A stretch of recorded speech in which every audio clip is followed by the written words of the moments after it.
بسم اللہ الرحمن الرحیم۔ السلام علیکم ویورز۔ پریوں کی ملکہ اپنے زارا نگار خوبصورت تخت پر بیٹھی دھیرے دھیرے مسکرا رہی تھی۔ اس کے سامنے پرستان کی 10 منتخب پریاں ادب و احترام سے سر جھکائے حکم کی منتظر تھیں۔ ملکہ پری اپنے تخت سے اٹھ کھڑی ہوئی، سامنے کھڑی پریوں پر ایک نظر ڈالی اور پھر کہا، پریوں، تم سب میرے مقصد سے تو واقف ہو نا۔ پرستان کی تمام پریوں میں سے تم 10 کا انتخاب خصوصی طور پر کس لیے کیا گیا ہے؟ اب تم 10 میں سے ایک پری کا انتخاب ہوگا اور اسے اعزاز اکرم سے نوازا جائے گا۔ جو اس مقام تک پہنچے گی اسے ہی منتخب پری کا خطاب بھی دیا جائے گا۔ میری بات توجہ سے سنو۔ تم 10 پریوں کو پرستان سے نکل کر انسانی دنیا میں جانا ہوگا اور وہاں رہ کر ضرورت مندوں انسانوں کی اپنے اپنے طریقے اور انداز سے مدد کرنی ہوگی۔ ضرورت مند انسان کی مدد کرنے کا طریقہ جس پری کا سب سے بہتر اور اچھا قرار پائے گا وہی پری اعزاز کی مستحق ہوگی۔ اپنی بات مکمل کر کے ملکہ پری پھر اپنے تخت پر بیٹھ گئی۔ پریاں بھی جانے کے لیے تیار تھیں۔ نیلم پری نے سبز پری سے کہا، سبز پری، اس کام میں تو بڑا ہی مزہ آئے گا۔ 3 دنوں تک ہمیں انسانی دنیا میں جانا اور انسانوں کے ساتھ رہنا ہے، ان کی مدد کرنی ہے۔ واقعی بڑا ہی دلچسپ مرحلہ ہوگا۔ سبز پری مسکرائی اور سوچتے ہوئے بولی، نیلم پری، تمہارا کہنا غلط نہیں، مگر بات صرف انسانی دنیا میں جا کر رہنے کی ہی نہیں ہے، وہاں رہ کر ضرورت مندوں کی مدد بھی کرنی ہے۔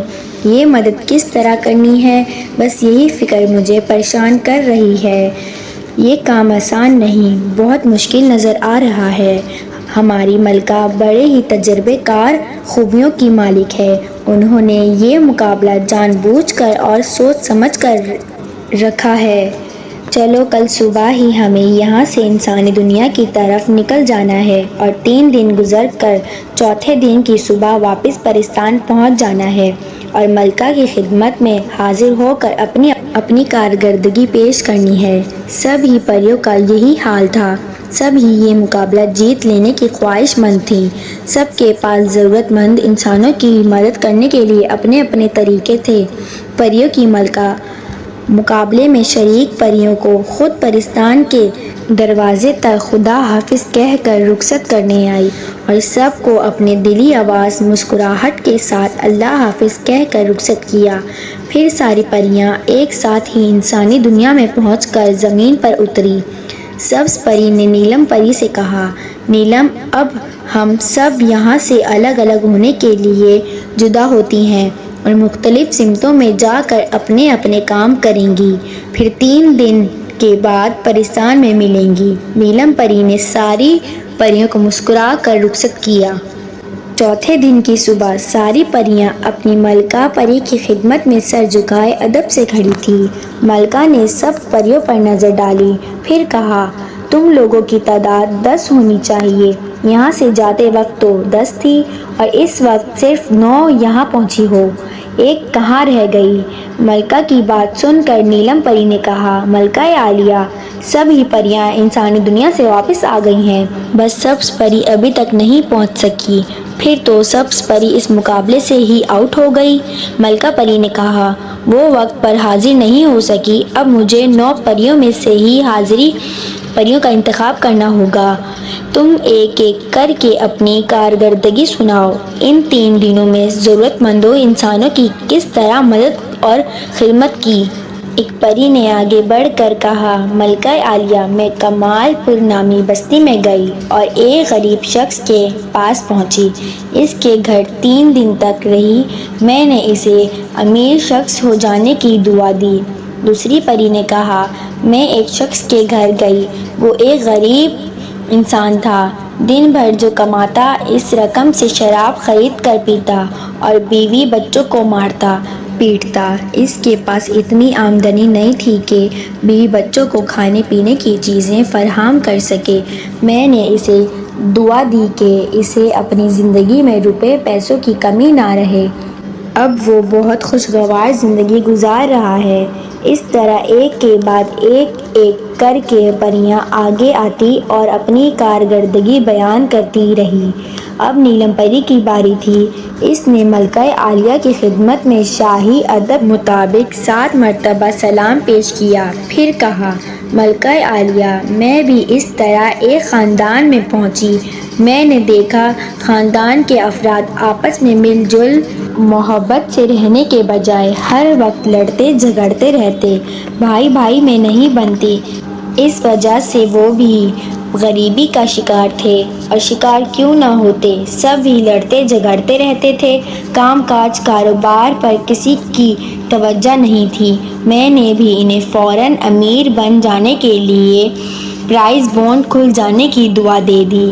اب جا کر دیکھا وہ سب کتنے گھل مل کر محبت سے رہنے لگے ہیں۔ اس طرح میں نے اسی خاندان کی مدد کی، غربت دور ہوتے ہی لڑائی جھگڑے بھی ختم ہو گئے۔ نیلم پری کی بات پوری ہوئی تو ایک پری نے کہا، ملکہ عالیہ، کمال پور والے غریب شخص اب دولت مند تو ہو گئے ہیں، مگر اپنے دوسرے غریب بھائیوں کی مدد کرنے کے بجائے ان کو اور تنگ کرنا اور ستانے لگے ہیں۔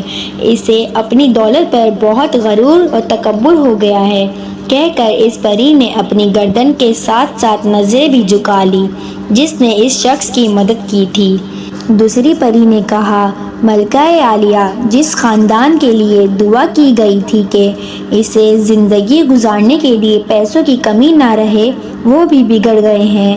وہ انسان جو دن بھر کی آمدنی شراب میں اڑا کر گھر والوں کو تنگ کرتا تھا، اس گھرانے کے اور بھی کئی لوگ شراب پینے لگے ہیں۔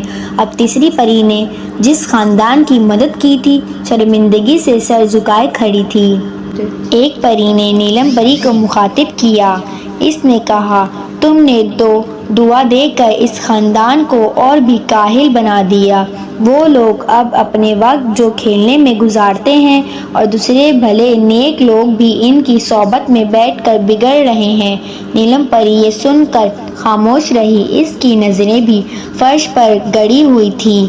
اب ملکہ پری اپنے تخت سے اٹھ کھڑی ہوئی۔ ملکہ نے سوال کیا، جانتی ہو میں نے یہ مقابلہ کیوں کرایا تھا؟ پھر خود ہی بات کو آگے بڑھاتے ہوئے کہا، اس لیے کہ تم سب خود اپنی آنکھوں سے دیکھ سکو اور خود محسوس کرو کہ جس کی مدد تم نے کی ہے، جسے تم مدد کے قابل سمجھتی ہو، دراصل وہ ہے کیا؟ تمہاری نظر میں اچھی دعا دے کر مدد کرنا مستقبل میں کیا انجام دکھائے گی؟ یہ نہیں سوچا ہوگا تم لوگوں نے؟ تم لوگوں کا کام یہ تھا کہ ان کی بری عادتیں ان سے دور کرتے تاکہ دوسرے بھی ان کی بری باتوں سے محفوظ رہتے۔ جو لوگ کام نہیں کر رہے تھے انہیں کام پر لگایا جاتا۔ دولت مند کی دعا دے کر تم نے صحت مند لوگوں کو کاہل بنا دیا۔ یہ بڑی شرمندگی کی بات ہے۔ نیلم پری اور دوسری تمام پریاں شرمندگی سے سر جھکائے کھڑی تھیں کہ سبز پری وہاں پہنچ گئی۔ اسے آتے دیکھ کر پریوں کی ملکہ پھر اپنے خوبصورت تخت سے اٹھ کھڑی ہو گئی اور سبز پری کو اپنے سینے سے لگایا۔ اس کی پیشانی چومنے کے بعد دوسری پریوں کو مخاطب کرتے ہوئے کہا، دیکھا، مدد کرنا اسے کہتے ہیں۔ اتنا کہہ کر ملکہ نے سبز پری کی ہتھیلیاں سب پریوں کے سامنے کر دی۔ سب نے دیکھا سبز پری کے ہاتھ میں چھالے پڑے ہوئے ہیں، کہیں کہیں خون بھی رس رہا ہے۔ یہ منظر دیکھ کر خود ملکہ پری کی آنکھ بھی نم ہو گئیں۔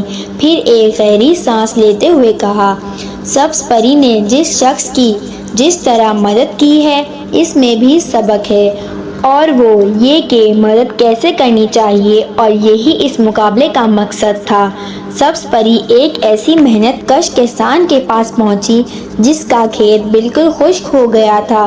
وہ اکیلا تھا، کسی کو ساتھ رکھنے کے لیے اس کے پاس پیسے بھی نہیں تھے۔ سبز پری سے اس کی حالت نہیں دیکھی گئی۔ اس نے پری کی حیثیت سے خود کو مزدور میں بدل دیا۔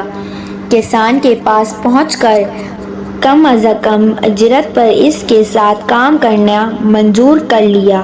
3 دن پورے ہو گئے تھے مگر کام پورا نہیں ہوا تھا۔ سبز پری نے مقابلے سے آؤٹ ہونے کا فیصلہ تو کر لیا مگر کام پر ڈٹی رہی۔ ابھی چند لمحہ پہلے ہی اپنے مقام مکمل کر کے پرستان واپس پہنچی ہے۔ یہ اطلاع چند لمحے پہلے مجھے پہنچ گئی۔ سبز پری نے واقعی ایک اچھی مدد کرنے کی مثال قائم کی ہے، کہتے ہوئے ملکہ پری نے اپنے گلے کا قیمتی 9 لکھا ہار اتار کر سبز پری کے گلے میں پہنا دیا۔ سبز پری اس اعزاز پر بہت خوش تھی۔ باقی پریاں اسے گھیرے میں لے کر اعزاز پانے پر خوشی کا اظہار کرتے ہوئے مبارکباد دے رہی تھیں۔